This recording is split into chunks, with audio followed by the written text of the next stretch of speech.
තමන්ගේ සංසාරේ ඥාතීන් මේ ජීවිතේ නෙවෙයි. කලින් ජීවිතවල පවා ඥාතීන් පින් බලාපොරොත්තුෙන් ඉන්නවා.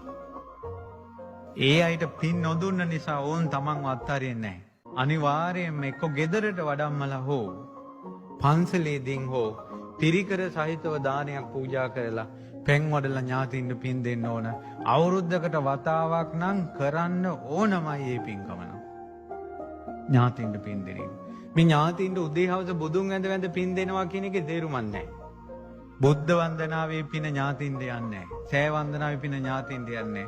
ඥාතින්ට දානයක්ම සංඝයාට දීලා පින් දෙන්න ඕන. අරක ඒක එයාලට ඒ පිනත් එක්ක සම්බන්ධතා නැහැ ගණ දෙනු. මියගේ ඥාතින් ඉන්නේ සාපිපාසාවෙන් ඉන්නේ. බුදුන් වැඳා කියලා එයාට සාපිසාව නැති වෙන්නේ නැහැ. එයාට කන්න දෙන්න ඕන, එයාට බොන්න දෙන්න ඕන, අදින්න දෙන්න ඕන.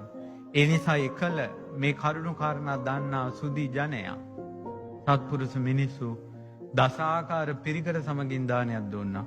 අන්නම් පානං වත්තං සීයං පදීපං යානම් මාලං ගන්ධං විලේපනං ආදි වශයෙන්.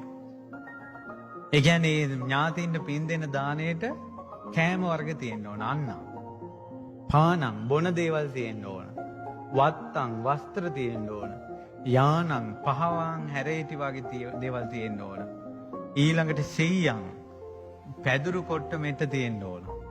ඊට පස්සේ පදීපං ආලෝකය ඇති කෙන විදුලි බල්බ පහන් තිර තෙල් වර්ග තියෙන්න ඕන. තේලං බෙහෙත් තෙල් වර්ග තියෙන්න ඕන. ඖෂධ වර්ග තියෙන්න ඕන. පිරිසුදු කරන ද්‍රව්‍ය තියෙන්න ඕන. වටාපත් තියෙන්න ඕන. කුඩ තියෙන්න ඕන. ඔය වාගේ පිරිකර වර්ග 10ක් තියෙන්න ඕන. දස පිරිකර කියවම ඔයාලගේ පන්සල් හාමුදුරුවෝ දන්නවා. අන්න ඒවත් එක්ක එක පිරිකරකින් එකක් තිබ්බොත් ඇති. ඒවත් එක්ක දානයක් දීලා ඉන්න ස්වාමීන් වහන්සේලා දෙතුන් නමකටවත් කමන්නේ සාංගික කළා දානයක් දීලා පෙන්වඩලා පින් දෙනවා. ඉදම්මේ ඥාතිනං හොතු සුඛිතා හොන්තු ඥාතෝ කියලා. අනිවාර්යෙන් දෙන්න පින් අවුරුද්දකට එක් වතාවක්වත්. ඔයාලගේ ගෙවල් වල තියෙන ප්‍රශ්න භාගයටත් භාගයට වැඩි අඩු වෙනවා ඥාතින්ට පින් දෙන්න ගත්තොත්.